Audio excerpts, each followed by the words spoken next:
वक्फ संशोधन बिल को लेकर के 18 तारीख से लेकर 20 तारीख तक तमाम सुझावों को कमेटी सुनने वाली है। हमारे साथ बात करने के लिए उत्तर प्रदेश के अल्पसंख्यक राज्य कल्याण मंत्री दानिश आज़ाद साहब हैं। दानिश जी, आपको किस तरीके से लग रहा है? आपने पहले भी कहा था कि ये जो बिल है मुसलमान के हित में है, लेकिन क्यूआर कोड जारी करके बाकायदा एक मुहिम चलाई गई। पर्सनल लॉ बोर्ड इसका विरोध कर रहा है, तमाम तरह के स्टेक होल्डर्स ने इसको गलत बताया है। आपको लगता है कि जो ये बैठक हो रही है इस पर एक सहमति बन जाएगी, जो फीडबैक मिलेगा?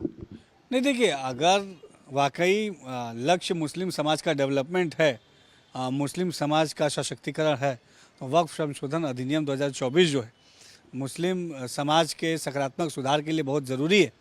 आज आप देखिए, पूरे देश में और हमारे उत्तर प्रदेश में वक्फ की इतनी सारी प्रॉपर्टीज़ हैं, लेकिन उसका इस्तेमाल मुस्लिम समाज के डेवलपमेंट के लिए होना चाहिए। वहाँ स्कूल कॉलेज खुलने चाहिए, वहाँ पे मुस्लिम बच्चों के लिए अच्छे स्कूल्स खुलने चाहिए, वहाँ पे अच्छा हॉस्पिटल खुलने चाहिए, वहाँ बेहतर तरीके से हम अपने मुस्लिम समाज को सुविधाएं दे पाएँ, इसलिए कम्युनिटी सेंटर्स खुलने चाहिए। ये वक्फ की संपत्तियों का मेन नेचर है जिसके लिए काम होना चाहिए। लेकिन लगातार ऐसे आम मुसलमानों की तरफ से शिकायतें लगातार आती हैं, जहाँ वो कहते हैं कि वक्फ की संपत्तियों पर अवैध कब्जे हो रहे हैं, वक्फ की संपत्तियों को बेचा जा रहा है, उनका इलीगल इंक्रोचमेंट हो रहा है, उसका मिसयूज़ हो रहा है, वहाँ पे जो है तमाम वो चीज़ें हो रही है जो मुस्लिम समाज के डेवलपमेंट से जुड़ी नहीं है। तो हमारा कोई भी मुस्लिम समाज का जो भी शुभचिंतक है उसका लक्ष्य होना चाहिए वक्फ के माध्यम से मुस्लिम समाज का डेवलपमेंट। अगर उसके इतर कुछ हो रहा है तो हम सबको उसमें जो सुधारवादी कदम है उसको लागू करना चाहिए। वक्फ संशोधन अधिनियम एक ओपन प्लेटफॉर्म जेपीसी में गई है। ये जो वक्फ संशोधन अधिनियम है ये ज्वाइंट पार्लियामेंट्री कमेटी में गई है। इसमें सभी दलों के लोग हैं और ये सभी लोग देश भर में घूम के अलग अलग जगहों पे बातचीत भी कर रहे हैं। उत्तर प्रदेश हो गया, महाराष्ट्र हो गया, गुजरात हो गया, बंगाल हो गया, हर जगह जेपीसी के लोग जा रहे हैं।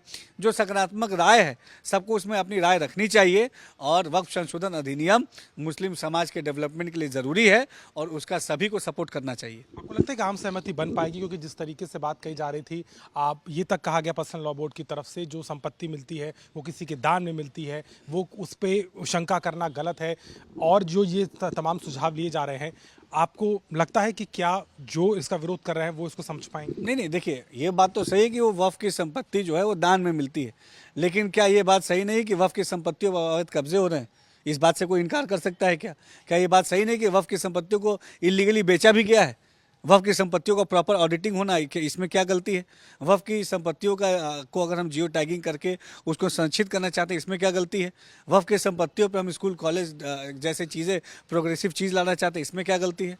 देखिए, गलती हमारी सरकार साफ तरीके से, साफ सुथरे तरीके से मुसलमानों को ठोस विकास के लिए काम कर रही है और जो भी मुसलमानों का ठोस विकास चाहता है निश्चित तौर पे उसको हमारे साथ आना चाहिए।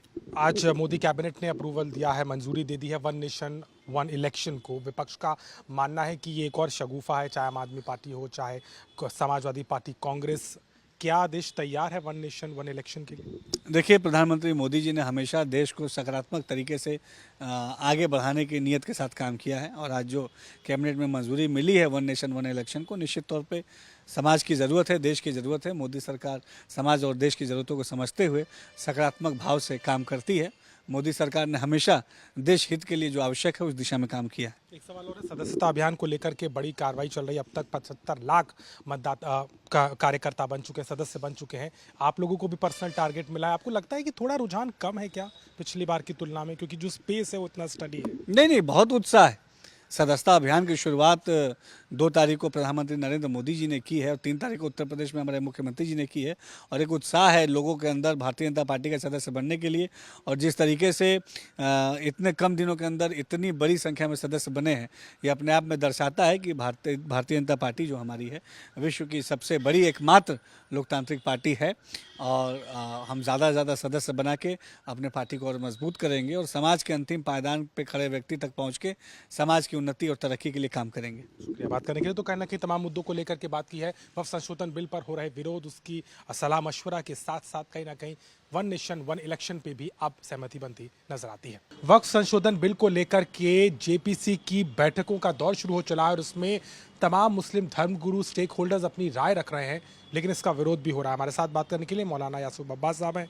यासूब जी, क्या लगता है आपको, जिस तरीके से इस मामले को लेकर के सबकी सहमति मांगी गई थी, पर्सनल लॉ बोर्ड ने तो बाकायदा क्यूआर कोड करके आपत्तियां दर्ज करवाई हैं, अब बैठकों में आपके समाज की तरफ से क्या नुमाइंदगी के तौर पे क्या देखा जाए, क्या आप इसके हक में हैं? देखिए, जो वक्फ संशोधन बिल है, ऑल इंडिया शिया मसला बोर्ड ने कुछ सुझाव दिए हैं। जेपीसी को, ज्वाइंट पार्लियामेंट्री कमेटी को, जगदम्बिका पाल जी को, हमारे राष्ट्रीय अध्यक्ष जी ने बाकायदा एक पत्र लिखा है और मैं आज ही इंडिया पहुंचा हूं, मैं विदेश में था। और ऑल इंडिया शिया मसला बोर्ड भरपूर तरीके से इसकी मरम्मत करती है और इसकी मुखालिफत करती है, इसलिए कि वफ़ के अंदर, वफ़ जो है वो माल खुदा है, माल रसूल है, माल इमाम है। और जिस तरीके से औकाफ़ के ऊपर हुकूमत की निगाह पड़ रही है और अभी पूरी तरीके से हर चीज़ सामने नहीं आ पा रही है पूरी तरीके से, तो लिहाजा इसको देखना है अभी शिया मसला बोर्ड को कि क्या होता है इसके अंदर। अगर से इसके अंदर हमारे औकाफ़ को नुकसान पहुंचता है तो हम ऑल इंडिया लेवल के ऊपर इसका बहुत बड़ा विरोध प्रदर्शन करेंगे। लेकिन सरकार कह रही कि उसका जो मकसद है वो किसी कब्जा या किसी भी संपत्ति को हथियाना नहीं है, एक पारदर्शिता आए, उनके आंकड़े पता हों, जो कागजात है उनका मालूमात हो। इन सब चीज़ों के लिए अगर ये बिल आता है तो उसमें आपत्ति क्यों है आपको? तो फिर उसमें वक्फ बोर्ड क्यों?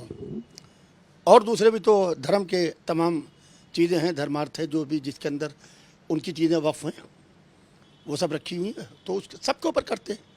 तो ख़ास तौर से मुस्लिम्स को टारगेट करने के लिए हमें तो ये लगता है कि पूरी तरीके से सिर्फ वफ़ के ऊपर गुफ्तगू हो रही है और वफ़ को बिल लाया गया, फिर उसके बाद जेपीसी के हवाले कर दिया गया, जॉइंट पार्लियामेंट्री कमेटी के हवाले कर दिया गया, एक दिन इसको पास कर दिया जाएगा पूरी तरीके से। लिहाजा कम से कम बुलाएं, जेपीसी बुलाए और बुलाने के बाद में टाक करें, बातचीत करें, जो यहाँ के ज़िम्मेदार इदारे हैं, मुल्क के जो ज़िम्मेदार लोग हैं उनको बुलाए, उनको बुला के बात करें। और अगर से बगैर बात किए हुए जो सुझाव दिए गए हैं उन सुझाव के ऊपर अमल ना करते हुए, ऑल इंडिया शिया मसला बोर्ड ने ज़बरदस्त तरीके के सुझाव दिए, सुझाव के ऊपर अमल ना करते हुए अगर से इस तरीके से कर दिया गया तो विरोध प्रदर्शन तो इसका होना लाजमी है। देखिए, इसलिए कि आज ज़मीनों की कीमत के ऊपर हर एक की निगाह है। ज़मीनें जो औकाफ़ हैं, वक्फ़ हैं, वाकिफ़ ने अपनी मंशा है वाकिफ़ की, तो इसके मंशा के ख़िलाफ़ तो होना ही होना है। लेकिन एक तो सरकार का मानना ये भी कई अनियमितताएं भी थी, अवैध कब्जे थे, उत्तर प्रदेश सरकार ने भी कई मसलों को देखा और केंद्र का भी मानना है कि जहां पर कब्जे हैं या जहां पर गलत तरीके से इस्तेमाल हो रहा है वहां पर रोक लगनी चाहिए। और 84 लाख जो सुझाव आए, आपको लगता है कि उन सुझावों में केवल विरोध ही है, इसका समर्थन नहीं है? देखिए, समर्थन और विरोध की बात नहीं है। जहाँ तक के 84 लाख सुझाव आए हैं, सुझाव और ज़्यादा आना चाहिए और पूरी तरीके से गवर्नमेंट को पारदर्शिता करना चाहिए। हम क्या करने जा रहे हैं, अभी तक के जो लोग सुझाव दे रहे हैं अभी तक के क्लियर नहीं है कि काहे पर सुझाव देने जा रहे हैं। हमने उनको एक लेटर्स दे दिया, हमने बता दिया वफ़ की मंशा। जहाँ को वफ़ में गड़बड़ है हम भी आवाज़ उठाते हैं, वफ़ की गड़बड़ी के ऊपर आवाज़ उठना चाहिए, मगर आप वफ़ के अंदर जो चाहिए वो कर लीजिए, इसको कतई बर्दाश्त नहीं किया जाएगा। अगर ये पारित होता है, उस शक्ल में आता है तो क्या? अगर ये पारित होता है, आता है, तो उसका विरोध किया जाएगा खुल के, और खुल के उसका विरोध किया जाएगा। ऑल इंडिया शिया मसला बोर्ड उसके अंदर विरोध करेगी और जो मुस्लिम इदारे हमारे साथ आएंगे उनका वेलकम है। हम इस सिलसिले में प्रधानमंत्री जी से भी कोशिश कर रहे हैं बात करने की, और हम जो दूसरे जिम्मेदार हैं, हमारे वक्फ मिनिस्टर हैं, उनसे भी कोशिश करेंगे बात करने की, और बात करके हम उनसे कोशिश करेंगे कि इस वक्त और दूसरे इशूज़ के ऊपर। शक्ल में मंजूर नहीं। देखिए, शक्ल की बात वहाँ पर होती है जब आपकी नीयत सही हो। हमें अभी सरकार की मंशा इसमें ठीक नहीं लगती है। जब हमें सरकार की मंशा अभी ठीक नहीं लग रही है तो हमें इसको देखना पड़ेगा। साफ तौर पर वक्फ संशोधन बिल को लेकर के तमाम आपत्तियां हैं। 84 लाख से ज्यादा सुझाव अभी तक आ चुके हैं। मुस्लिम पर्सनल लॉ बोर्ड, आप सुन्नी सेंट्रल वक्फ बोर्ड, शिया समाज, सभी ने इसका विरोध किया है और अब इस बैठकों के दौर में जो रायशुमारी होगी उसके बाद देखना होगा कि क्या कोई आम सहमति बन पाती है या नहीं। लखनऊ से कैमरामैन रोहित के साथ अभिषेक मिश्रा, आज तक।